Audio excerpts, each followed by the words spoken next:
হয়, বানে কিমানটো পৰ্যায়লৈকে আপোনাক ক্ষতিগ্ৰস্ত কৰিব পাৰে? বানে চৰাইদেউ জিলাৰ মাহমৰা সমষ্টি আৰু সোণাৰী বিধানসভা সমষ্টিত কিমানটো পৰ্যায়লৈকে ক্ষতি সাধন কৰিছে সেয়া হয়তো নিজ চকুৰে নেদেখিলে কল্পনাও কৰিব নোৱাৰি। আৰু আমি যিহেতু আজি চৰাইদেউ জিলাৰ মাহমৰা বিধানসভা সমষ্টিৰ অন্তৰ্গত বানে ক্ষতিগ্ৰস্ত কৰা অঞ্চলসমূহত সৰজমিন তদন্ত কৰিছো, কেনেদৰে ক্ষতি সাধন কৰিলে, কি কি ক্ষতি সাধন কৰিছে সেই সন্দৰ্ভত আমি জানিবলৈ এনকে টিভি আহি উপস্থিত হৈছোহি। আৰু মই বৰ্তমান উপস্থিত আছো চৰাইদেউ জিলাৰ মাহমৰা বিধানসভা সমষ্টিৰ বনমালী চাহ বাগিচাৰ এটা বাসগৃহত। বাসগৃহটোৰ দৃশ্য সতীৰ্থ কেমেৰা সাংবাদিকে দেখাব।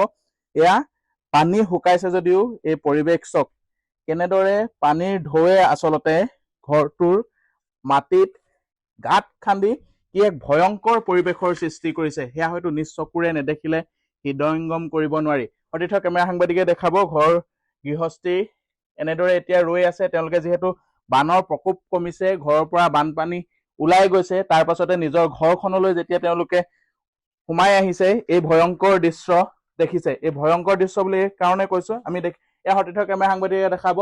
এয়া হয়তো এওঁলোকৰ সতীৰ্থ কেমেৰা সাংবাদিক এইফালে দেখাবলৈ মন নজনা এয়া হয়তো এওঁলোকৰ মানুহ বহা ঘৰ আছিল। এনেদৰে এখন সোফা আছিল আৰু তাৰ এই কাষতে দেখিছে যে এটা বৃহৎ গাঁতৰ সৃষ্টি হৈছে।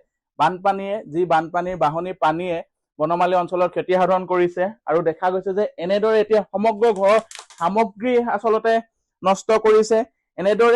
এনেকুৱা অৱস্থাতো তেওঁলোকে এই ঘৰটোতে এনেদৰে নিজৰ অন্নমুঠি যোগাৰ কৰিব লগা হৈছে। আমি আপোনাৰ ওচৰলৈ যাবলৈ চেষ্টা কৰিম।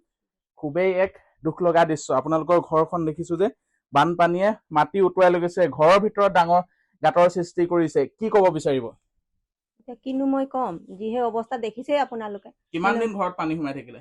3 দিন সোমালে। 3 দিন সোমাই থাকিলে। আপোনালোক সেই সময়খিনিত ক'ত আছিলে?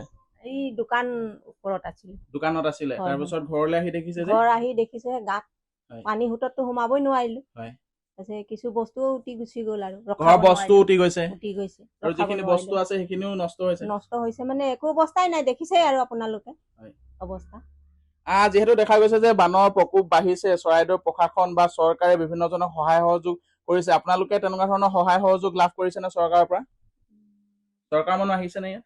চৰকাৰ মানুহতো এতিয়ালৈ নাই অহা। হয়। খালি কিবা আৰু বস্তু দিছিলে আৰু বিস্কুট, পানী বটল এনেকুৱা আনি দিছে আৰু চৰকাৰে দিছে নে কোনোবা সহায় কৰিছে গম নাপাওঁ। খালি আপোনালোকৰতো যথেষ্ট ক্ষতি সাধন হৈছে। যথেষ্ট সা সম্পত্তি নষ্ট হৈছে, ঘৰ নষ্ট হৈছে, বস্তু উটি গৈছে। চৰকাৰলৈ বা প্ৰশাসনলৈ কি অনুৰোধ থাকিব, কেনেদৰে সহায় কৰাটো বিচাৰিব? মইতো আজি ধৰ আমাৰ যোনটো ৱাৰ্ড মেম্বাৰ বাগিচা, এই আমাৰ ৱাৰ্ডৰ ৱাৰ্ড মেম্বাৰক মাতি আনি দেখুৱালো। ৱাৰ্ড মেম্বাৰে ফটো চটো মাৰিলে। মই কৈছো কি ব্যৱস্থা কৰিছে কৰক আৰু বোলো, আমিতো একো উপায় পোৱা নাই। আপুনি নিউজৰ জৰিয়তে কিবা ক'ব বিচাৰিব নেকি সহায় কৰিবলৈ?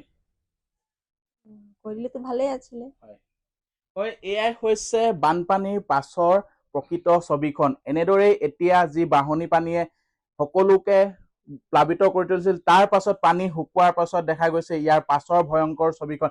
এনেদৰেই এতিয়া বানপীড়িতই নিজৰ ঘৰখন বচাবলৈ নিজৰ আপোন সামগ্ৰীসমূহৰ কাৰণে কিন্তু এতিয়া তেওঁলোকে কষ্ট কৰিব লগা হৈছে।